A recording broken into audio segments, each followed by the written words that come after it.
क्रिस्त ते म्हणजे मोगाच्या भावना आणि भयणींनो तुमकां समेस्तांक कार्मेल रेडियन्स यूट्यूब चॅनलाक स्वागत. आज आमी सद्या काळाचो दुसरो आयतार संभ्रमतांव. आमकां आसा वांजेल जुवांचो पयलो अध्याय 21-29 अध्यायातल्यान 34 वळी म्हणसर. हांगासर जुवांव सांगता दुसऱ्या दिसा आपल्या शिश्या सरशी येतेल्या जेजूक पळोवन जुवांव म्हळें, पळया देवाची शेळी संवसाराचें पाप करता ती. म्हजे उपरांत येता एकलो तो म्हजे आदीं आसलो जाल्ल्यान तो म्हजे प्रास पयलें स्नान घेता. बोगाळ बाबेनो, आयच्या वांजेलांत आमकां पयल्यान पयलें आयकोंक मेळटा देवाची शेळी. देवाची शेळी हो एक शब्द, देवाची शेळी, आमकां पोरण्या तस्तामेंतांत हाच्या विशयांत जायतें आयकोंक मेळटा आनी तितलें मात्र न्ही, नव्या तस्तामेंतांतय हाच्या विशयांत जायते कडेन उल्लेख आसा. आमी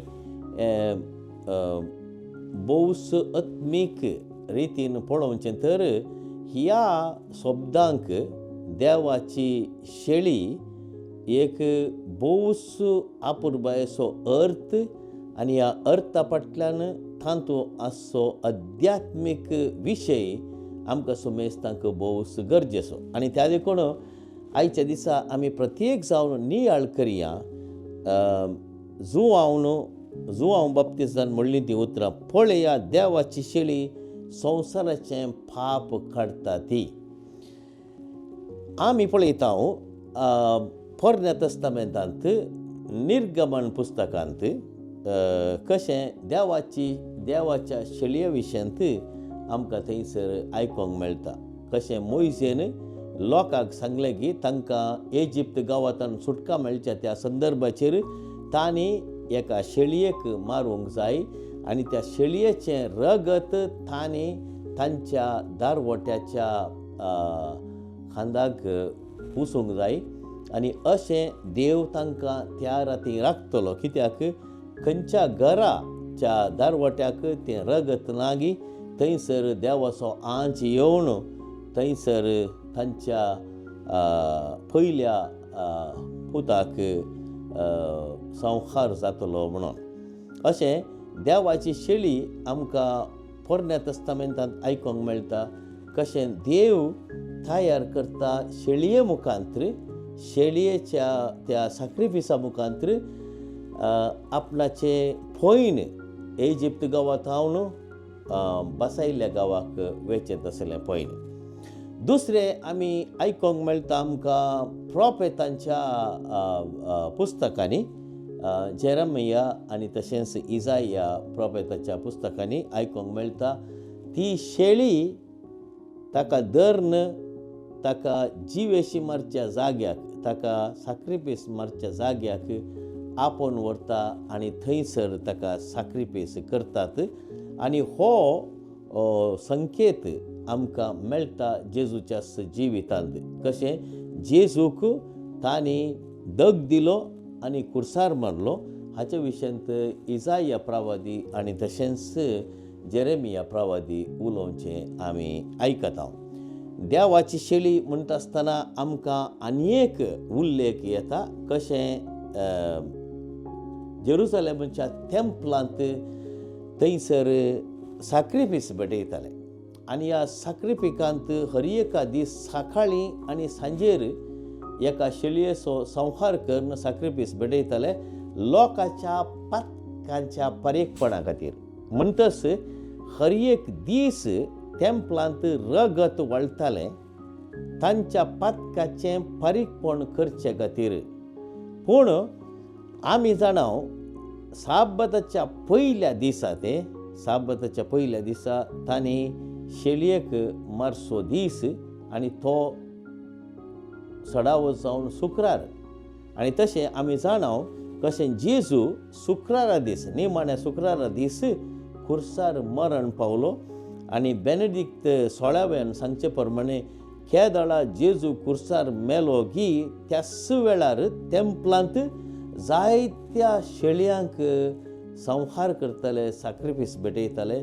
हो एक संदेश आमकां आयकोंक मेळटा पोरण्या तस्तामेंतांत आनी तशेंच नव्या तस्तामेंताच्या त्या घडये जेजून आपणाचो जीव सॅक्रिफायस केलो क्रुसाचेर सांगोंक आमकां एक आत्मीक अर्थ कशें पोरण्या तस्तामेंतांत शेळयेक ते सॅक्रिफायस करतले गी तशें नव्या तस्तामेंतांत देवाची शेळी ती क्रुसाचेर सॅक्रिफायस भेटयता आनी अशें आमकां सोमेस्तांक साल्वसांव मेळचें कशें कळचे खातीर जेजू आमकां ताच्या सॅक्रिफायसा मुखार आमच्या जिवितांत आमकां साल्वसांवाची बरी खबर दिता.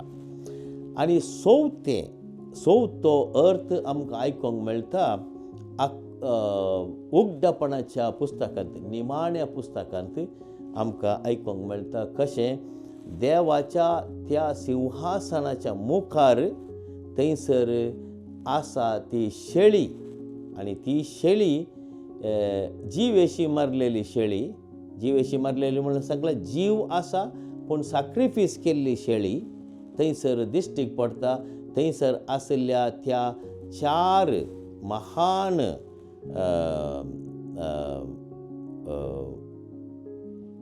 संगती थंयसर आशिल्ल्यो थंयसर आशिल्ले ते प्रवादी आनी तांचे मुखार थंयसर आमकां पळोवंक मेळटा ही देवाची शेळी. उक्तापणाच्या पुस्तकांत 5 तावन 7व्या अध्यायासर आमकां वाचूंक मेळटा हाचे विशयांत. आनी ह्या शेळयेक आशिल्लीं ती शिंगां 7 शिंगां कित्याक म्हूण सांगल्यार ह्या शेळयेच्या त्या जिवितांत आशिल्लें तें त्राण आनी बळ आमकां आयकोंक मेळटा कशें ही शेळी जावंक पावतली सर्व खोटेपणाचेर जैत वचचें आसली. आनी तें आमकां आयकोंक मेळटा उक्तापणाच्या पुस्तकांत 5व्या अध्यायांत 6व्या वळींत. आनी अशें जेजू आपल्या सॅक्रिफिका मुखांतर तो जावंक पावता रायांचो राय कुंवर. आनी अशें उक्तापण पुस्तकांतल्या 17व्या अध्यायांत 14व्या वळींत आमकां आयकोंक मेळटा कशें जुआंव बाप्तिस्त जेजूक ही देवाची शेळी म्हूण सांगता गे. ह्या घडये मोगाळ बाबीनो आमच्या जिवितांत आमी समजून घेवंक जाय कशें जेजून आपल्या सॅक्रिफिका मुखांतर क्रुसाचें मरण अनुभव करून आमकां सुमेस्तांक पातकांतलें सुटयलां आनी आमकां ताणें नवें जिवीत दिलां. आनी तशेंच ह्या वांजेलांत आमकां आयकोंक मेळटा कशें जेजू उदकांतल्यान भायर आयिल्लोच जॉर्दान उदकांत न्हंयच्या उदकांतल्यान भायर आयिल्लोच थंयसर पवित्र आत्मो पारव्याच्या रुपार सर्गींतावन देंवलो आनी ताचे वयर रावल्लो जुआंव बाप्तिस्तान देखलो. तो कोण म्हूण हांव नेणासलो म्हणटा जुआंव बाप्तिस्त पूण ताचेर पवित्र आत्मो देंवलोलो आनी रावलोलो. तूं देखतलोय तोच पवित्र आत्म्यान स्नान दिता तो म्हूण म्हाका उदकान स्नान दिवंक धाडलेल्यान म्हाका सांगलें. म्हळ्यार देवानच जुआंव बाप्तिस्ताक सांगलें होस जावन आसा देवाचो पूत आनी आमकां सुमेस्तांक पवित्र आत्म्यान तो स्नान दितलो म्हणून. होस जावन आसा देवाचो पूत आनी जुआंव बाप्तिस्त ताका साक्ष दिता. तर मोगाच्या भाव भयणीनो ह्या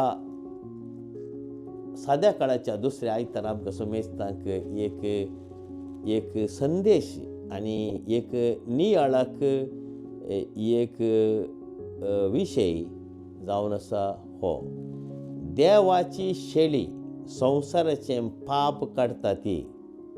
आनी आमी येवकरिस्तांत म्हणटा शेळयेच्या जेवणाक आपयल्ल्यान ती सुभागी. म्हणटच आमचो संबंद आमी जेजू थंय बांदून हाडटना आमकां समजता गी आमी कशें आमच्या जिवितांत आमच्या आत्मीक जिवितांत वाडावळ करता तवळ आमच्या जिवितांत आमकां भोगोंक जाय जेजूस देवाची शेळी म्हज्या पातकां खातीर ताणें केल्लो तो सॅक्रिफीस कुर्साचेर, आनी तोच कुर्साचो सॅक्रिफीस पवित्र येवकरिस्तांत हांव भाग घेता आसतना हातूंत हांव वांटेली जाता आनी जेजूचें मांस आनी रगत सेवन हांव नितळ जाता आनी म्हाका साल्वासांवाच्या वाटेर सोमकोवचें तें भाग जेजू म्हाका फावो करता. म्हणलें चिंतप आमच्या जिणेंत आमी भोगूंक जाय, हो अनुभव आमचे थंय आसूंक जाय आनी आमच्या जिवितांत खंडीत जावन जेजूचें राज येतलें आनी ताच्या पवित्र आत्म्या मुखांत आमच्या जिवितांत सवस्काय, सुडाळाय, संतोष, समाधान आनी तशेंच मोग आमचे थंय उपसतलो. आमेन.